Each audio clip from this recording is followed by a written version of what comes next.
One of the top questions I get asked about sourdough bread is it healthy for you?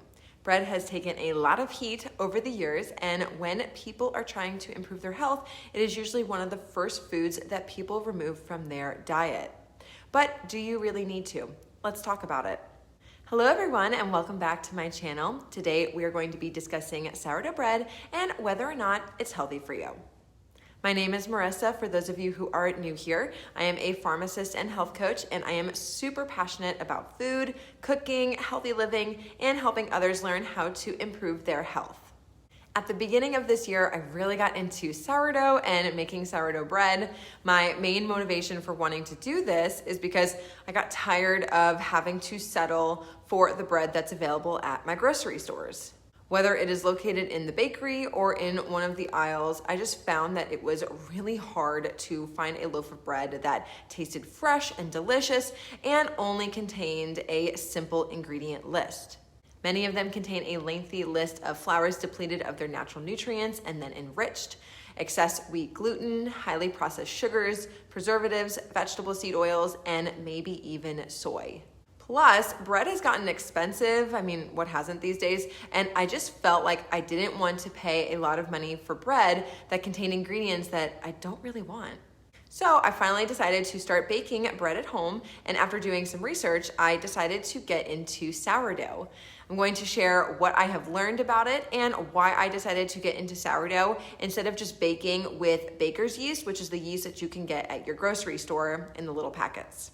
So what is sourdough? Sourdough is a naturally fermented food that requires the use of a starter. The starter is a mixture of flour and water that captures yeast and bacteria from its environment. So the flour itself, as well as the air that you have around you. Essentially, how it works is that the yeast feeds on the flour and creates the byproducts carbon dioxide and ethanol. The bacteria, which is lactobacilli, feeds on the ethanol and creates lactic acid. The carbon dioxide is what causes the starter and the bread to rise, and the lactic acid creates an environment that gives sourdough its signature sourdough tangy flavor, and it also acts as a preservative and keeps other unwanted organisms at bay.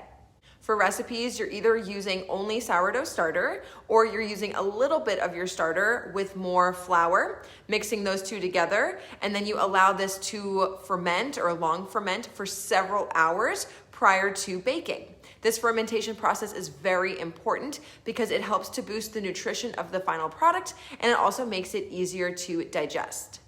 Okay, so reason number one is the lactobacilli bacteria help to decrease some of the gluten that is present.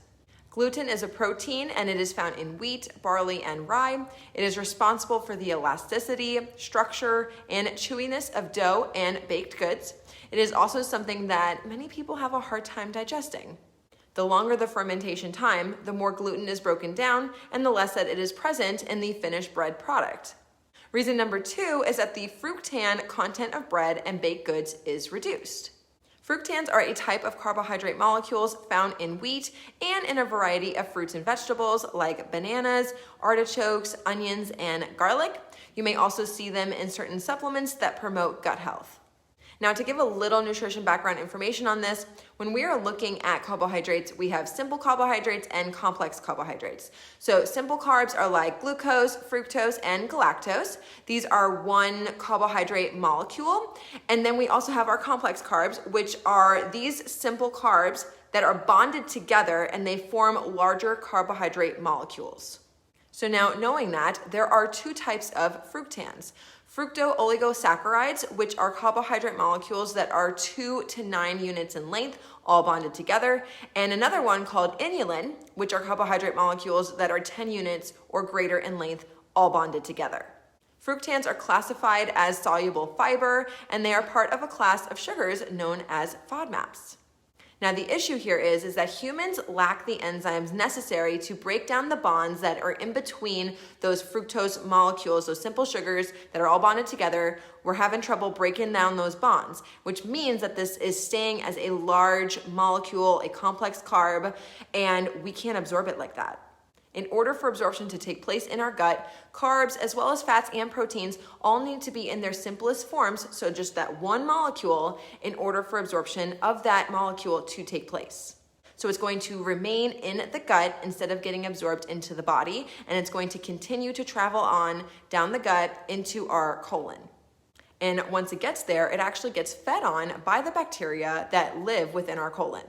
If you have ever heard of the term prebiotics, this is how they work. And prebiotics are a very important component of our diet because they are a food source for the beneficial probiotic bacteria that live within our large intestine.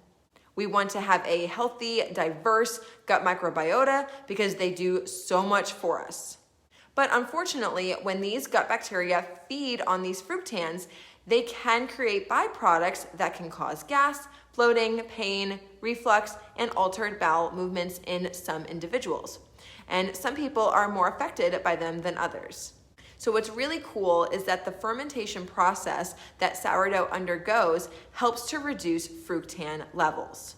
And reason number 3 is that the fermentation process also helps to make the nutrients present in whole grains more bioavailable, meaning that we can actually absorb more of the nutrients present.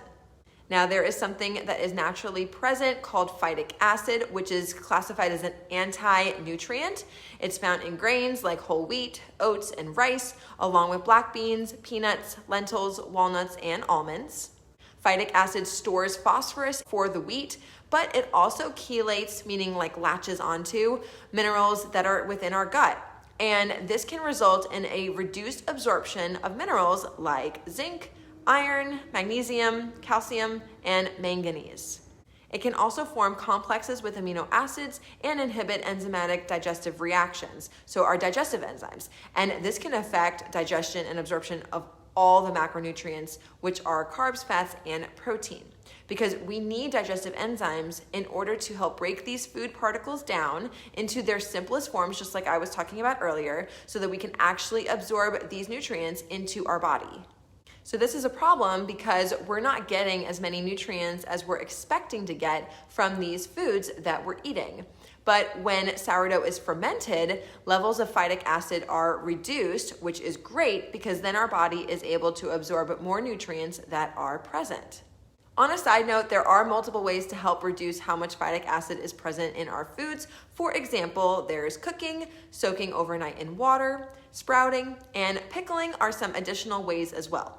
And even some of the bacteria that live in our colon can produce an enzyme called phytase, and this helps to break down phytic acid as well. So to sum up, thanks to the use of our sourdough starter and the fermentation process, there are reduced levels of gluten and fructans that help bread be more easily digested, especially in people who struggle with those two things. And it boosts the nutrition of the bread by reducing levels of phytic acid and thereby allowing our body to absorb more minerals present. A couple of things that I want to mention and have us keep in the back of our minds when we are, questioning whether or not sourdough bread is healthy is, one, we need to also think about what grain we're using when making bread and other baked goods. How nutritious something is always starts with what ingredients that we're using in order to prepare it. So for this, we need to look at flour, and there's a lot that I'm gonna say on flour, and it's gonna be too much for this video, so I'm going to make a whole separate video talking about that, so stay tuned. Number 2 is that sourdough bread contains higher levels of a type of fiber called resistant starches than regular bread, and you may find that you feel more full and satiated with less bread consumption. I personally noticed this right away when I started to eat homemade sourdough bread. I used to be able to eat like 3 slices of regular bread, and I didn't really even feel that full after eating it. But when I started to eat homemade sourdough bread, 1 slice would fill me up, and I felt much more content with just the 1 slice. Number 3 is, just like with anything, you want to enjoy sourdough bread within moderation. There are some great benefits to eating sourdough bread over regular bread, as we have discussed in this video, but eating an entire loaf in one sitting isn't going to be healthy for you. Number 4 is that homemade bread is going to be healthier for you than the bread that you're going to find at the grocery store, just merely based off of the fact that you don't have so many of those ingredients that they're adding into bread in your pantry.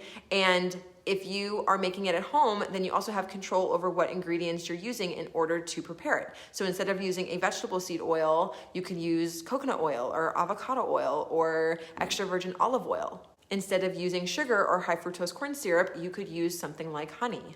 So even if you're using a white flour, you're still going to be having healthier bread than bread that you're going to find in the grocery store. And number 5 is while sourdough bread does contain less gluten than regular bread, it still can contain some gluten. How much depends on fermentation time, so this can vary quite a bit. And so if you are somebody who has celiac disease, the recommendation is that you still need to avoid sourdough bread made with gluten-containing flour and gluten-containing starter.